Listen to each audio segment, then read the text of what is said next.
بسم الله الرحمن الرحيم الحمد لله رب العالمين وبه نستعين وصلى الله وسلم وبارك على حبيبنا محمد وعلى آله وصحبه أجمعين أما بعد அன்பான சகோதரர்களே, அல்லாஹு தஆலா அல் குர்ஆனிலே இறக்கி ஆலமீன் அர் ரஹ்மான் அர் ரஹீம் மாலிக் யௌமித்தீன் என்று சூரா ஃபாத்திஹாவை அவர்களுக்கு சொல்லிக் கொடுத்தார்கள். குர்ஆனுடைய 114 சூறாக்கள். இந்த சூறாக்கள் ஆகச் சிறந்த சூறா எது என்று கேட்கப்பட்டால் சூரா ஃபாத்திஹா.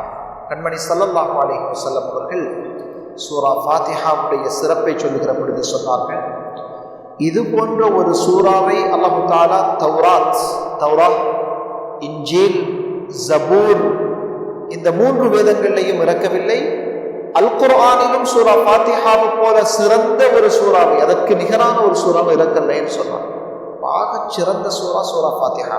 இதனால இந்த சூரா ஃபாத்திஹாவுக்கு உம்முல் கிதாப், முழு குர்ஆனுடைய தாய் என்று பேர் சொல்லப்பட்டிருக்கு.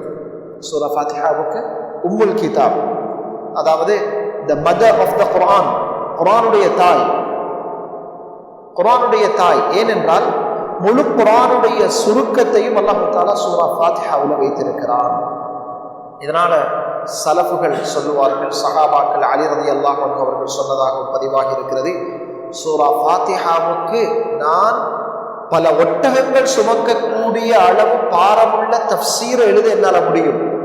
எத்தனை வொல்யூம், எத்தனை ஜுசுக்கள், எத்தனை கிதாபுகள் என்றால் பல ஒட்டகங்கள்ல சுமக்கியலுமான அளவு பாரமுள்ள விளக்கங்களை சூரா ஃபாத்திஹாவுக்கு மட்டும் எழுத முடியும். சுப்ஹானல்லாஹ். உம்முல் கிதாப் என்று இதுக்கு பேர் இருக்கிறது. சூரா ஃபாத்திஹா என்று பேர் இருக்கிறது. ஃபாத்திஹாண்டா ஒரு விஷயத்தை ஆரம்பிக்கக்கூடியது என்று அர்த்தம். குர்ஆனை எழுதக்கூடியவங்க முஸ்ஹஃப்ல குர்ஆன்ல முதலாவதாக எழுதக்கூடிய சூரா எது? சூரா ஃபாத்திஹா, ஓப்பனிங் சூரா. அதான் ஆரம்பம். ஒரு நல்ல ஒரு விஷயத்தை நாங்கள் வாழ்க்கையில் செய்ய போகிறோம், ஃபாத்திஹாவோட உதவுமே என்றால் என்ன? எந்த ஒரு விஷயத்துக்கும் நல்ல ஒரு விஷயத்தை ஆரம்பிக்கிறதுக்கு ஆகச் சிறந்த குர்ஆனுடைய வசனம் சூரா ஃபாத்திஹா. தொழுகை ஆரம்பிக்கிறதுக்கு தக்பீரை கட்டி குர்ஆன்ல இருந்து முதலாவது நாங்கள் ஓதக்கூடிய பகுதி அது சூரா ஃபாத்திஹா. இதனால சூரா ஃபாத்திஹா என்றால் ஆரம்பிக்கக்கூடிய சூரா என்று அர்த்தம். அல்லாஹு தஆலா இந்த சூராவுக்கு அல் குர்ஆனிலே وَآتَيْنَاكَ سَبْعًا مِنَ الْمَثَانِي وَالْقُرْآنِ الْعَظِيمِ, நபியே உங்களுக்கு மீட்டி ஓதப்படக்கூடிய 7 ஆயத்துக்களை தந்திருக்கிறேன் என்று அல்லாஹ் தஆலா சொல்கிறார். மீட்டி ஓதக்கூடிய 7 ஆயத்துக்கள் என்றால் சூரா ஃபாத்திஹா. அதாவது குர்ஆனையும் நபியே உங்களுக்கு நான் தந்திருக்கிறேன், மீட்டி ஓதப்படக்கூடிய 7 ஆயத்துக்களையும் தந்திருக்கிறேன். அப்ப குர்ஆனை தந்திருக்கிறேன் என்று சொன்னாலே சூரா ஃபாத்திஹா குர்ஆன்ல உள்ள ஒன்றுதான். அதை சிறப்பாக தனித்துவமாக அல்லாஹ் தஆலா சொல்லியிருக்கிறான், இல்லை நான் உங்களுக்கு ஃபாத்திஹாவையும் தந்திருக்கிறேன். அப்ப முழு குர்ஆனுக்கும் நிகரான ஒரு சூரா ஃபாத்திஹா.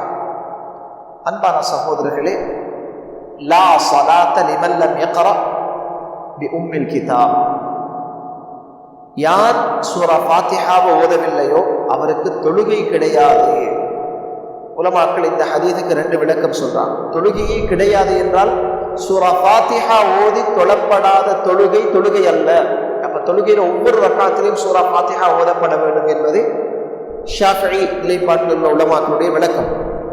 ஹனஃபி மذஹபை சேர்ந்த உலமாக்கள் சொல்றாங்க, பல உலமாக்கள்ல குறிப்பாக ஹனஃபி மذஹபை சேர்ந்தவங்க அவங்க சொல்றாங்க, லா ஸலாத்த என்றால் அவருடைய தொழுகை பூர்த்தியானதல்ல, பூரணமானதல்ல.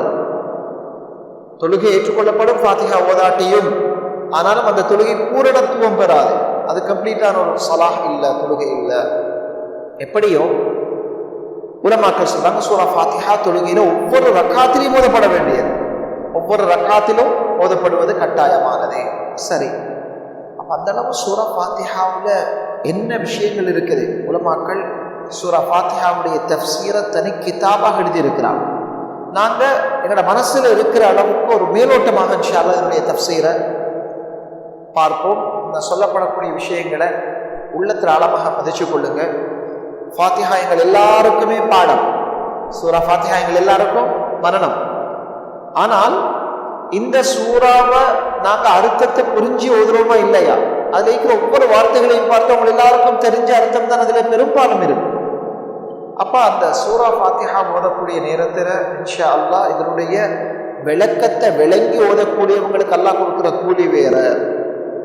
சிலர் தொழுதால் அவங்களோட தொழுகையில அவங்களுக்கு கம்ப்ளீட்டான நன்மை எல்லாம் கொடுக்குறாங்க. ஒரு தொழுகைக்கு உதாரணத்துக்கு 1000 நன்மை என்றால் 100 மார்க்ஸ் அவருக்கு கொடுக்கப்படுது என்றால் அவனுக்கு கம்ப்ளீட்டா 100 எல்லாம் கொடுக்குறார். சிலர் தொழுதால் அதுல ஹாஃப், சிலர் தொழுதால் அதுல குவார்ட்டர், 4 தான் அவருக்கு கிடைக்கும். சிலருடைய தொழுகையில 5 சிலருக்கு தொழுகையிலேயே 10 தான். 100 அவருக்கு 10 மார்க்ஸ் தான் கிடைக்கும் அவருக்கு. சிலருக்கு தொழுகையில மார்க்ஸே கிடைக்காது.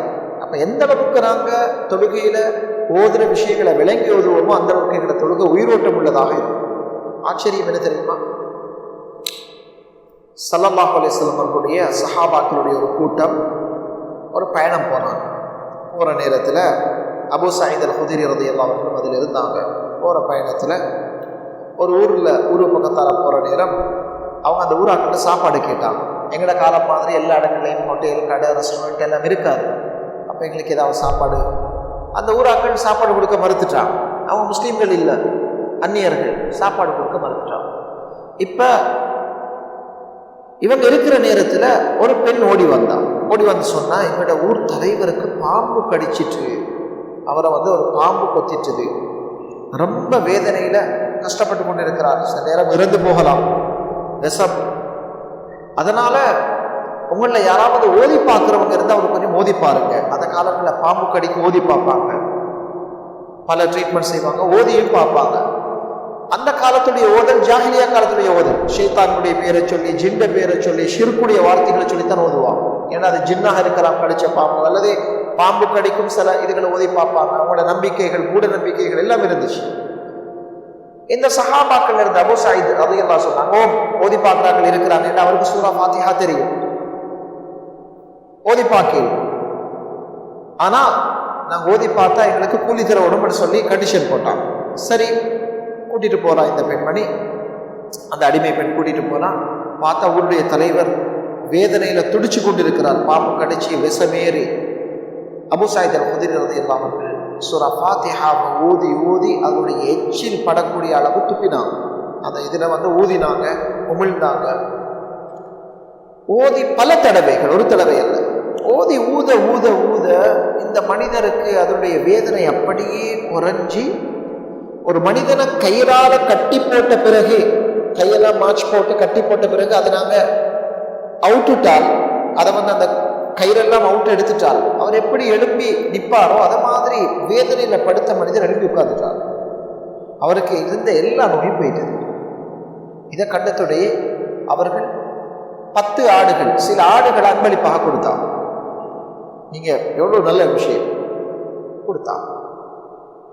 இவங்க இதை நபி ஸல்லல்லாஹு அலைஹி வஸல்லம் கிட்ட கொண்டு வந்தாங்க. இப்போ இவங்களுக்கு சந்தேகம் தான், குர்ஆன் ஊதி இருக்கிறோம், கூலி வாங்கிடுமா இயலாதா?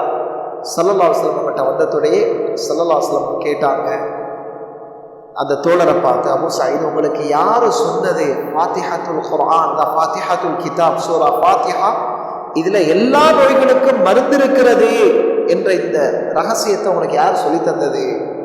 சந்தோஷப்பட்டாங்க. அப்ப சஹாபாக்கள் உணர்த்தினாங்க, ஃபாத்திஹாவில் எல்லா நோய்க்கும் மருந்து இருக்கு. காய்ச்சல், பல்வலி, தடுமல், என்னத்தெல்லாம் நோய் இருக்குது, இதெல்லாம் பிரம்மாண்டமான நோய் இருக்குது, பெரிய பெரிய நோய், மக்கள் பயப்படக்கூடிய பிரம்மாண்டமான நோய். இதுக்கு என்ன தொகுதி பார்க்கறது? சூனியம், கண்ணூர், கருத்திருஷ்டி, எல்லாத்துக்கும் சூரா ஃபாத்திஹாவில் மருந்து இருக்குது சொல்லிட்டு சொன்னாங்க, உங்களோட ஆட்டில் எனக்கும் ஒரு பங்கு தாருன்னா நானும் சந்தோஷப்படுவேன், ஹலாலா எடுத்துக்கொள்வேன் நான் சந்தோஷத்துக்கு. அன்பான சகோதரர்களே, இப்னு கய்யிம் ரஹிமஹுல்லாஹ் சொல்றாங்க, குர்ஆன்ல சூரா ஃபாத்திஹாவில் எங்களுடைய எல்லா பிரச்சனைகளுக்கும் தீர்வு இருக்குது. ஆனா அதை ஓதக்கூடியவருடைய ஈமான் உறுதியாக இருக்க வேண்டும்.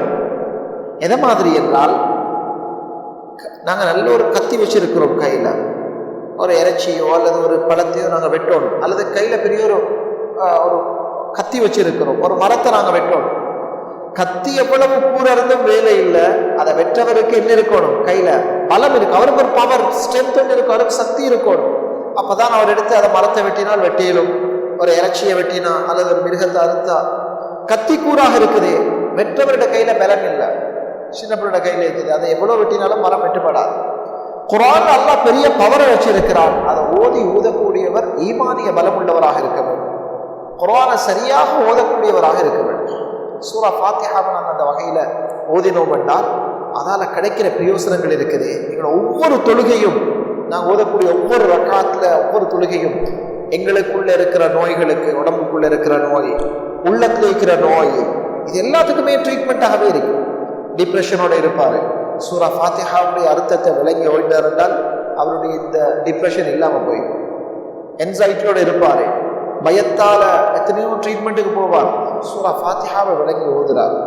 அவர் ஓதுறது ஆக சிறந்தது தனக்கு தான் ஓதுவது தான்.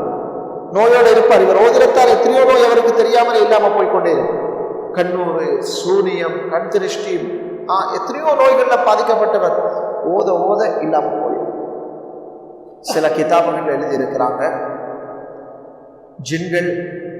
ஜின்களை வச்சு மக்களுக்கு சூனியம் செய்வாங்க தானே. அல்லாஹ் எங்களை எல்லோருக்கும் ஆஃபியத்தை நசீபாக்குவானா. அப்ப சில ஜின்களை வச்சு சிலருக்கு சூனியம் செய்ய கெட்டவங்க, குஃபுர், காஃபிர்கள் அனுப்பினா அந்த ஜின்களால எவ்வளவு போனாலும் அவருக்கு எந்த எஃபெக்ஷனும் செய்ய இயலாது.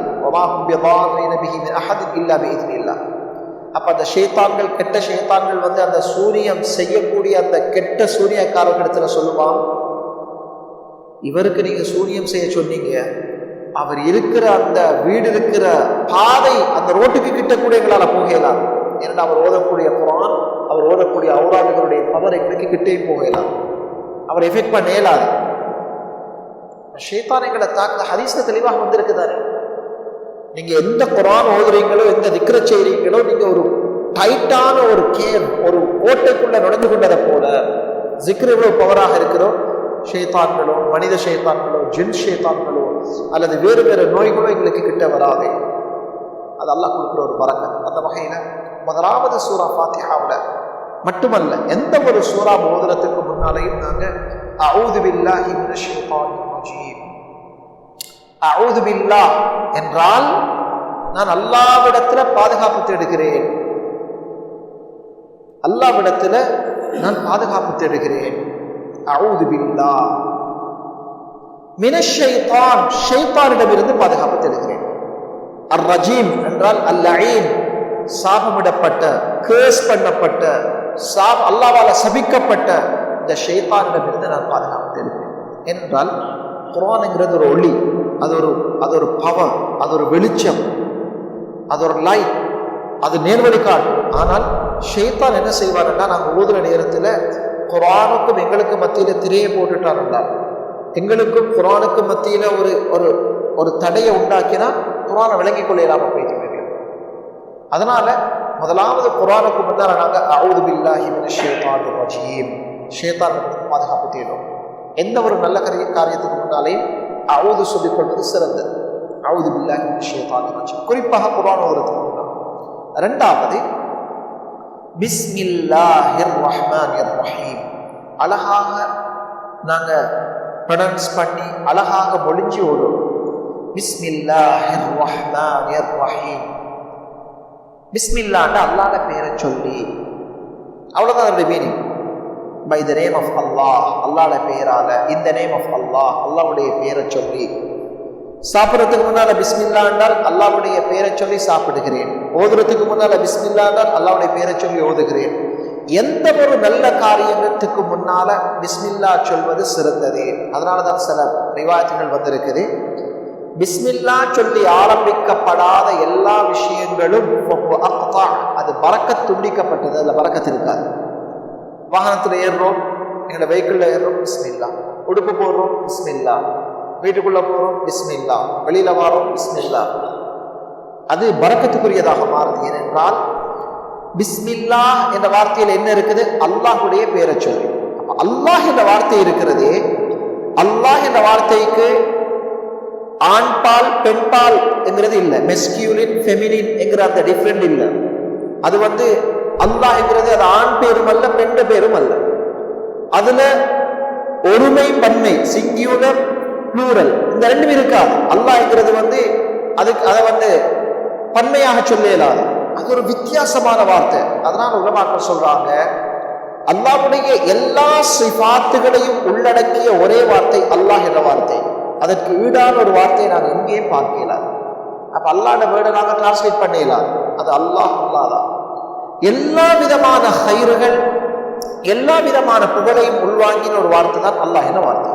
அப்ப நாங்க பிஸ்மில்லாஹ் என்று சொன்னால் அல்லாஹ்வுடைய பெயரை சொல்லி நான் ஆரம்பிக்கிறேன் என்று சொன்னதுக்கு பிறகு அர் ரஹ்மான் அர் ரஹீம் ரெண்டு சிஃபத், அல்லாஹ்வுடைய ரெண்டு குவாலிட்டிஸ், ரெண்டு தன்மைகளை நாங்கள் சொல்றோம்.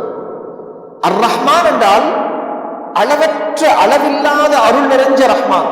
அல்லாஹ்வுடைய ரஹ்மத்துக்கு அளவில்லை. சுருக்கமா சொல்ல போனா உலகத்துல அல்லாஹ்வுடைய ரஹ்மத்தை அல்லாஹ் 100ஆக பங்கு வச்சிருக்கிறான்.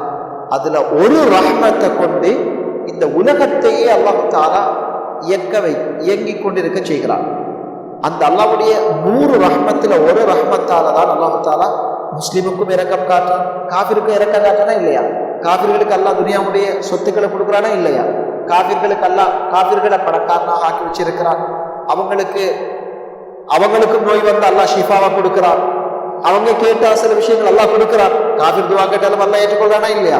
இபிலிஸ் துவா கேட்டு அல்லாஹ் தஆலா அவனோட துவாவை ஏற்றுக்கொண்டு இருக்கிறான். ரப்பி அன்திர்னி இலா யௌமி யுபஅஸூன் கால இன்னக மினல் முன்தரின். அப்ப காஃபிர்களுடைய சில விஷயங்கள், அவங்களோட சில ஆசைகளையும் அல்லாஹ் தஆலா அவங்களுக்கு கொடுக்கிறான். துனியாவில் மிருகங்கள், பறவைகளுக்குள்ள அன்பு, இரக்கம், இது எல்லாமே அல்லாஹ்வுடைய ஒரு ரஹ்மத். அல்லாஹ் ரஹ்மான். அர் ரஹீம் என்றால் ஆகிரத்துல தன்னை ஏற்றுக்கொண்ட முஃமின்களுக்கு தன்னுடைய 99 ரஹ்மத்துகளை கொண்டு இறக்க காட்டக்கூடியவர் அர் ரஹீம். அது முஃமின்களுக்கு மட்டும். அது எப்ப? அது நாளை கியாமத்து நாளையில அல்லாஹ்வுடைய ரஹீம் என்ற சிஃபத்துடைய வெளிப்பாடு. அப்போ உலகத்துல வந்து நாங்க பார்க்கிற இன்பம், இன்றைக்கு சூரியன் உதிக்குது, இன்றைக்கு இரவாகுது, பகலாகுது, நோயுள்ளவருக்கு ஷிஃபா கிடைக்குது, எல்லாமே ஒரு கணவர் மனைவியோட இரக்கமாயிருக்கிறார், வாப்பா பிள்ளையோட இரக்கமாயிருக்கிறார். இது எல்லாமே அல்லாஹ்வுடைய ஒரு ரஹ்மத்துடைய வெளிப்பாடு. மறுமையில 99 ரஹ்மத்துடைய வெளிப்பாடு எப்படி இருக்கும்? சுப்ஹானல்லாஹ். அர் ரஹீம். இதை சொல்லிட்டு தான் நாங்க அடுத்ததாக சொல்றோம் அல்ஹம்துலில்லாஹி ரப்பில் ஆலமீன். அல்ஹம்து என்றால் ஹம்தன்னா என்ன சொல்லுங்க? அல்ஹம்து, ஹம்தன்னா என்ன? புகழ், பிரேஸ். எல்லா புகழும் அல் ஹம்து என்று சொன்னால், அல் என்ற வார்த்தைக்கு அரபியில இஸ்திக்ராக் என்று சொல்வார். அதாவது எல்லா புகழும், உலகத்தில் இருக்கக்கூடிய எல்லா புகழும் லில்லாஹ், அல்லாஹ் ஒருவனுக்கு தான். நீங்க உலகத்துல நாங்க ஒரு விஷயத்தை புகழுவோம். எப்படி புகழ்வோம்? உன்னை பார்த்து எவ்வளவு அழகாக இருக்குது, ஒரு புக் ஒன்று வாசிக்கிறோம், இதுல ஓத்தர் எவ்வளவு ஒரு ஒரு ஒரு இன்டெலிஜென்டான ஆளாக இருக்கிறார், எவ்வளவு ஆழமான விஷயத்தை எழுதியிருக்கிறார் என்று அவருடைய புக்கை நாங்கள் என்ன செய்வோம்? அவரை பிரேஸ் பண்ணுவோம், அவரை புகழ்வோம், அவரை நாங்கள் உற்சாகப்படுத்துவோம். அல்லது ஒரு அழகான வாகனம் ஒன்று இருக்குது, அதை பார்த்துட்டு இதை பெனிஃபிஷியல் பண்ணின என்ஜினியர் எப்படி இருப்பாரு, இது எவ்வளவு ஆழமாக இருக்குது என்று சொல்லி நாங்கள் என்ன செய்வோம்? அதை பற்றி வித்தியாசமாக பார்ப்போம். அப்ப உலகத்துல யார் யாரை புகழ்ந்தாலும், ஒரு அழகான பூவை பார்க்கிறோம், இந்த பூ எவ்வளவு அழகாக இருக்குது இல்லையா, எவ்வளவு மாஷா அல்லாஹ் புகழ்றோமா இல்லையா? அல்லது வந்து ஒரு பெரிய ஒரு எக்ஸாம் நடக்குது, ஓல் ஐலண்ட்ல ஒரு ஆள் ஃபர்ஸ்ட் வந்து இருக்கிறார், எவ்வளவு பவர்ஃபுல்லான மைண்டு இருக்குது, எவ்வளவு கட்டிக்காரர், ஒரு எவ்வளவு முக்கியமான ஆள் என்று புகழ்றோம். அல்லாஹ் தஆலா சொல்றான், இந்த எல்லா புகழும் உலகத்துல நீங்க பாக்குறீங்க, ஒரு ஆள் பெரிய அளவுல சம்பாதிச்சு பெரிய பணக்காரனாக இருக்கிறார், இவர் எவ்வளவு பெரிய ஒரு விஷயமுள்ள ஆளாக இருக்கிறார், ஒரு ஆள் பெரிய டாக்டராக இருக்கிறார், ஒரு ஆள் பெரிய என்ஜினியராக இருக்கிறார், இவரெல்லாம் நீங்க புகழ்றீங்க. இவருக்கு இந்த அறிவை கொடுத்தவன் யார்? இவருக்கு இந்த நுணுக்கத்தை கொடுத்தவன் யார்? இந்த பூவுக்கு இவ்வளவு அழகான கலரை கொடுத்தது யார்? எங்க நீங்க போனீங்க என்றாலும் கடைசியா போய் நிக்கணும் அல்லாஹ் உள்ளதான். ஏனென்றா அவன் தான் என்ன செஞ்சது? அதை படைச்சது, அந்த திறமையை கொடுத்தது, அந்த அதுக்குரிய அந்த அழகை கொடுத்தது. ஒரு ஆளை பார்க்கறது நல்ல அழகாக இருக்கிறார், மாஷா அல்லாஹ், அந்த அழகை அவரை கொடுத்தது யார்? எல்லாமே அல்லாஹ்.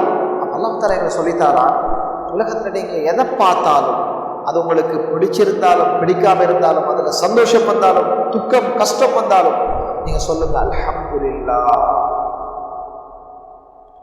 அல்ஹம்துலில்லாஹ். அல்லாஹ்க்கு தான் இந்த புகழ். ஏனென்றால் காரணம் என்ன தெரியுமா? ரப்பில் ஆலமீன், முழு யூனிவர்ஸ், முழு அகிலத்துடைய ரப்பும் அவன் தான். ரப்பி என்று சொன்னால் ஒன்றை படைக்க வேண்டும், கிரியேட்டர். ரெண்டாவது அதுக்கு உணவளிக்க வேண்டும், சஸ்டெய்னர். அதுக்குரிய எல்லா தேவைகளையும் பூர்த்தி செய்யக்கூடியவர். ஹாலிக், மாலிக், ராசிக், அவருடைய ஓனர் அவன் தான். அவருடைய மாலிக், அவருடைய அரசன். படைச்சி அதை பரிபாலிச்சு அவருடைய முழு தேவைகளையும் பூர்த்தி செய்யக்கூடியவன். அதனால ரப்புல் ஆலமீன், அகிலத்தாருடைய ரப்பு, ரப்பன்னு அதை படைச்சி அவருடைய முழு தேவையும் பூர்த்தி செய்யக்கூடியவன் அல்லாஹ் மட்டும்தான். உலகத்தில் வேற யாருக்கும் அதை சொல்ல இயலாது. அதனால முழு புகழுக்கும் சொந்தக்காரன், முழு புகழும் அல்லாஹ்வுக்கு சொந்தமானதே. அவன் ரப்பில் ஆலமீனாக இருக்கிறான். அல்ஹம்துலில்லாஹி ரப்பில் ஆலமீன். இதை சொன்ன பிறகு அல்லாஹ் ரப்புல் ஆலமீன் முழு உலகத்தாருடைய ரப்பும், மனிதனை படைச்சவன், மிருகத்தை படைச்சவன், இவனுக்குத்தான் புகழ் எல்லாம் சொன்னதோடையே இவருடைய உள்ளத்துல அல்லாஹ் பற்றி ஒரு அச்சம் வரும், ஒரு பயம் வரும். அவன் எங்களை தண்டிச்சிருவானோ, அவன் அகில அரசன் ஒரு பயம் மாறதா இல்லையா? எங்களுக்கு பெரிய அரசன், முன்னால போறதுக்கு பயம், அவனுக்கு முன்னால போய் கேட்கறதுக்கு பயம். ஏன்னா அவன் தான் பெரியவன். இப்ப அல்லாஹ் தஆலா சொல்றான், நீங்க அவனை பார்த்து பயப்பட தேவையில்லை. அவன் அர் ரஹ்மான் அர் ரஹீம், அளவற்ற அருளாளன், நிகரற்ற அன்புடையவன், மோஸ்ட் கிரேசியஸ். அவன்கிட்ட அந்த சுப்ஹானல்லாஹ், அவனுடைய இறக்கமும் அப்படி மோஸ்ட் மர்சிஃபுல். அர் ரஹ்மான் அர் ரஹீம், அதை நாங்கள் ஓதப்போக்கள் உள்ளத்தில் நினைக்கணும். ரஹ்மானாக அல்லாஹ் இருக்கிறதுனால தான் இந்த காஃபிர்களுக்கும் துனியாவோட சாப்பாடு கொடுக்குறான், தண்ணி கொடுக்குறான், அவங்களையும் பணக்காரனாக்கி இருக்கிறான், துனியாவுடைய இன்பங்களை கொடுக்குறான். அல்லாஹ் நிராகரிக்கிறவங்களையும் அல்லாஹ் துனியாவில் அவனை ரஹ்மத் செய்கிறான். ஆகிரத்தில் இல்லை. அர் ரஹீம், ஆகிரத்தில் அல்லாஹ்வுடைய ரஹ்மத் இருக்குதே முஃமின்களுக்கு. சுப்ஹானல்லாஹ், 99 ரஹ்மத்துடைய வெளிப்பாடு ஆகிரத்தில். இதை சொன்ன பிறகு அடுத்ததாக சொல்லுவார் மாலிகி யௌமித்தீன், கியாம நாளுடைய அரசன் அல்லாஹ். 2 கிராத் இருக்குது. மாலிக்னு முதலாம், மலிகி யௌமித்தீன் முதலாம். மாலிகி யௌமித்தீன், மலிகி யௌமித்தீன். மலிக் என்றால் கிங், மாலிக் என்றால் ஓனர், அரசன், சொந்தக்காரன். ரெண்டுமே சரி. ரெண்டு மாதிரியும் ஸல்லல்லாஹு அலைஹி வஸல்லம் அந்த வார்த்தைகள் வந்து இருக்கிறான். அல்லாஹ் தஆலா உலகத்தில் உள்ள எல்லாத்துக்கும் சொந்தக்காரன் அல்லதானே. எங்கட வீடுன்னு சொல்றோம், உண்மையான சொந்தக்காரன் யாரு? அல்லாஹ். கொஞ்ச காலத்துல எங்கட இல்லை, இந்த நாளுக்கு பெய்திருப்பது, எங்கட வாகனம் என்றோம், இந்த நாளுக்கு பெய்திரும், எங்கட நாடு என்றோம், இந்த நாளுக்கு போகும். எல்லாமே அல்லாஹ்வுக்கு சொந்தமான. அதனால அல்லாஹ் மாலிக், அல்லாஹ் மலிக். ஆனா கியாம நாளுடைய சொந்தக்காரன் அல்லாஹ். உலகத்துல இவருட ஆட்சி, இவருட அதிகாரம், இந்த நாட்டு கிங் இவர் தான், இந்த நாட்டுடைய அரசன் இவர், இந்த நாட்டுடைய பிரசிடென்ட் இவர், இந்த ஊருடைய பிரசிடென்ட் இவர் எல்லாம் சொல்லுவோம். ஆனா கியாம நாளுக்கு சொந்தம் ஒருத்தன் மட்டும்தான். அந்த நாள் அல்லாஹ்வுடைய அனுமதி இல்லாம யாரும் பேசவும் இயலாது. உலகத்தில் இருக்கிற பெரிய பெரிய தலைவர்கள் எல்லாம் வந்திருப்பாங்க. ஆனா யாரும் அல்லாஹ்வுடைய அனுமதி இல்லாம வாயை திறக்க இயலாது. முடிச்சு. அல்லாஹ் தான் மாலிக். ஒரு முஃமின் உள்ளத்தில் நினைப்பார், நான் அல்லாஹ்வுக்காக தொழுகிறேன், நான் தொழக்கூடிய தொழுகையுடைய கூலி, நான் சுமந்து கொள்ளக்கூடிய கஷ்டம், இன்னும் நாங்கள் எனக்கு அநியாயம் செஞ்சிருக்கிறாங்க, இது எல்லாத்துடைய வெளிப்பாடும் இன்ஷா அல்லாஹ் கியாம நாளையில மௌத்தாகிட்டு. அதுக்கு பிறகு கியாம நாள் தான் ஒரு முஃமினுடைய எதிர்பார்ப்பு. ஏன்னா அதுதானே அவருக்குரிய தீர்ப்பு வழங்கப்படக்கூடிய நாள், ஜட்ஜ்மெண்ட் அவருக்கு கிடைக்கிற அந்த நாள். மாலிகி இதை சொன்ன பிறகு இப்ப நேரடியாக அல்லாஹ்வோட ஓப்பனாக பேசுறார். என்ன ஓப்பனா பேசுறாரு? இய்யாக நஅபுது, யா அல்லாஹ். நஅபுதுன்னா என்ன? இபாதத். இபாதத் நஅபுது எங்க மக்களே இபாதத். இய்யாக சொன்னா யா அல்லாஹ் உன்னை மட்டுமே, நஅபுது நாங்கள் வணங்குகிறோம். only you we worship, உன்னை மட்டும்தான் நாங்க வணங்குறோம். அப்ப இய்யாக்கன வார்த்தையில் அரபியில சொல்லுவாங்க, அது ஆகவே குறிப்பாக யா அல்லாஹ் ஒன்றை மட்டும் தான் நாங்க வணங்குறோம், வேற யாரையும் இல்லை. இதை நாங்க சொல்லிட்டு வணக்க வேண்டாம், எங்களை தொழுகை, எங்களை சிக்கர், எங்களை எல்லாமே யா அல்லாஹ் உனக்கு மட்டும்தான். இய்யாக நஸ்தஈன், இடத்துல மட்டும்தான் நாங்கள் உதவி தேடுறோம். எங்களோட முழு உதவியும் நாங்கள் தேடுறது நல்லா உனக்கு மட்டும்தான், வேற யார்கிட்டையும் நாங்கள் உதவி தேடல. ஒரு முஃமின் இதை சொல்லிட்டா, துனியாவில் ஒரு ஆள்கிட்ட கடன் கேட்கறது, அல்லது ஒரு டாக்டர்கிட்ட போய் நாங்கள் ஒரு மெடிசனுக்கு ஒரு ஹெல்ப் எதிர்பார்க்கறது, அல்லது ஒரு ஒரு ஒரு ஆள்கிட்ட போயிட்டு இன்ஃப்ளூயன்ஸில் ஒரு ஆள்கிட்ட ஒரு வேலையை நாங்கள் பேசுகிறோம்.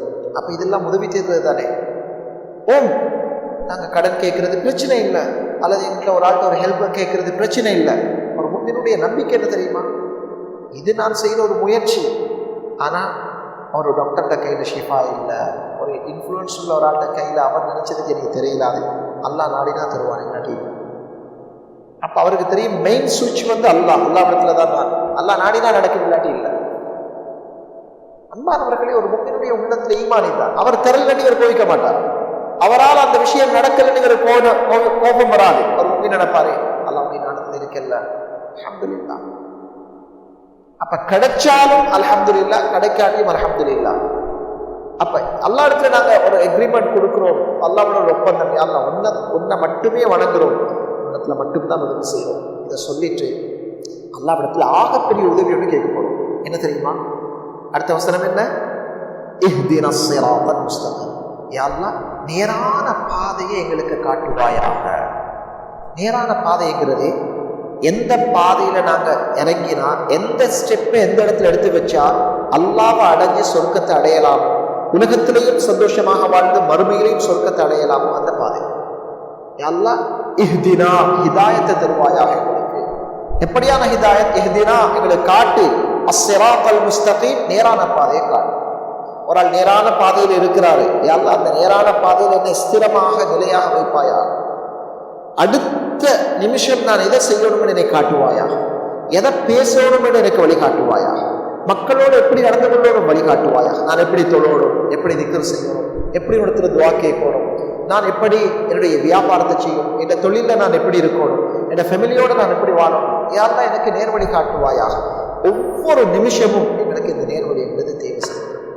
அதனால நாங்க கேட்கிற ஆக சிறந்த துஆ, யாரெல்லாம் எனக்கு நேர்வழியை காட்டு, இஹ்தினஸ் ஸிராத்தல் முஸ்தகீம், நேரான பாதை. ஏனென்றா அந்த பாதை, அந்த ரூட்ல நாங்க சரியான ட்ரக்ல விழுந்துட்டோம்டா அல்ஹம்துலில்லாஹ் மௌத்தாகும் வரைக்கும் ஹைரான பாதையில போகும். துன்யாவிலேயும் நஷ்டம் இல்லை, இன்பமான வாழ்க்கை, ஆகிரத்திலேயும் நஷ்டம் இல்லை, சொர்க்கம்.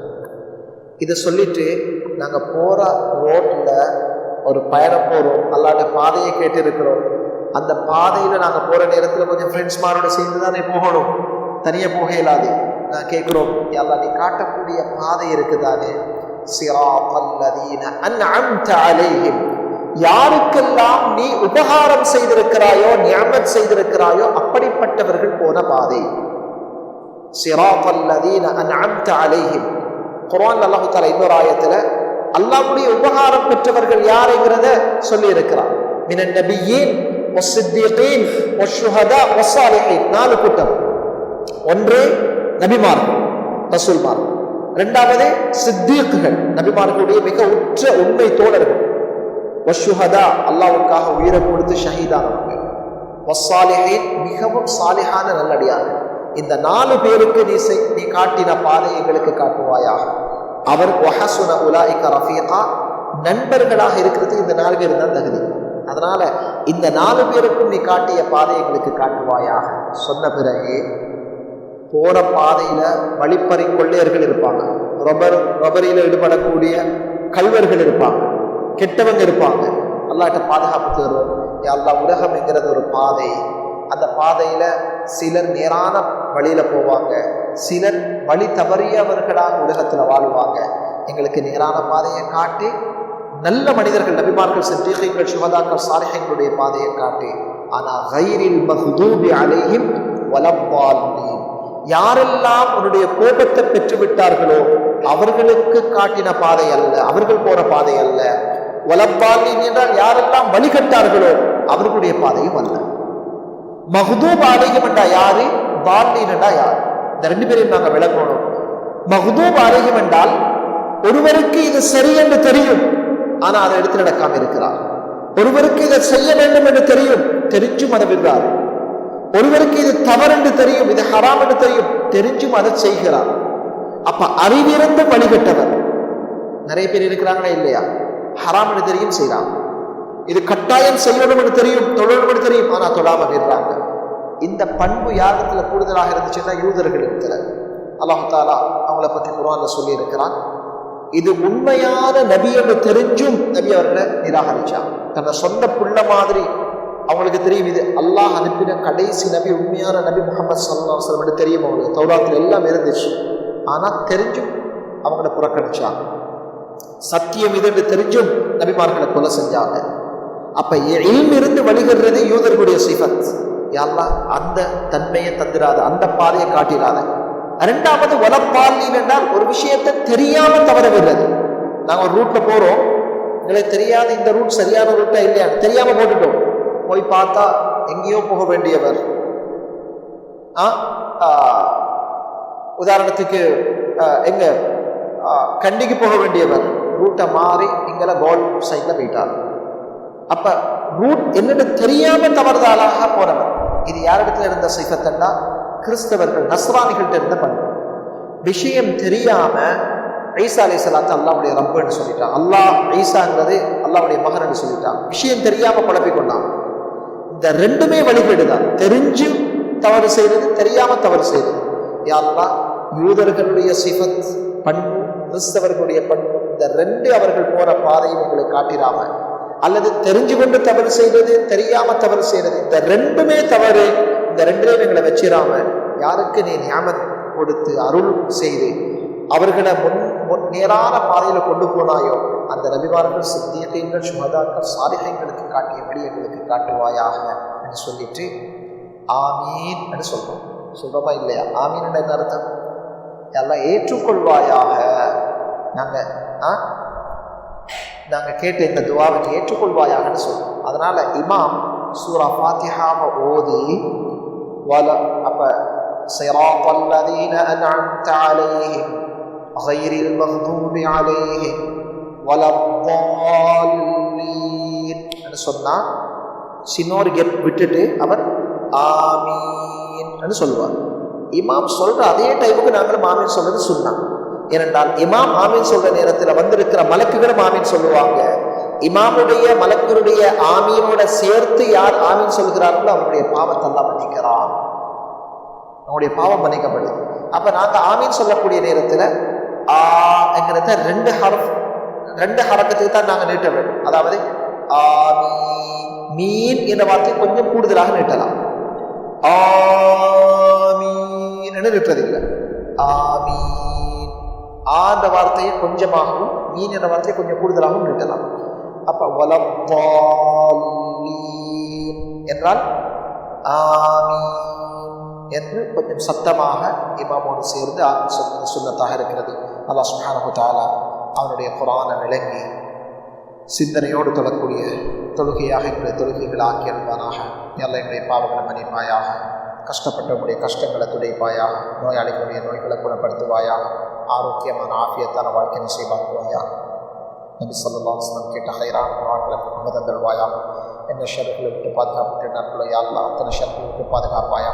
பலஸ்தீன் மக்களுக்கு விடுதலை ஏற்படுத்துவாயா, சுகத்த ஆரோக்கியத்தை கொடுப்பாயா, அவருடைய நோயாளிகளை குணப்படுத்துவாயா, அவருடைய பசியை தீர்ப்பாயா, அவர்களுக்கு சுதந்திரத்தை நசீபாக்குவாயா, அவர்களுக்கு அநியாயம் செய்தவர்களை எல்லாம் பிடிப்பாயா. அல்லாஹ் அவர்களை பிடித்து கொள்வாயா, அவர்களுக்கு தக்க பாடத்தை புகட்டுவாயா. அல்லாஹ் என்னுடைய தேவைகளை பூர்த்தி செய்வாயா, உள்ளங்களை ஒற்றுமைப்படுத்துவாயா.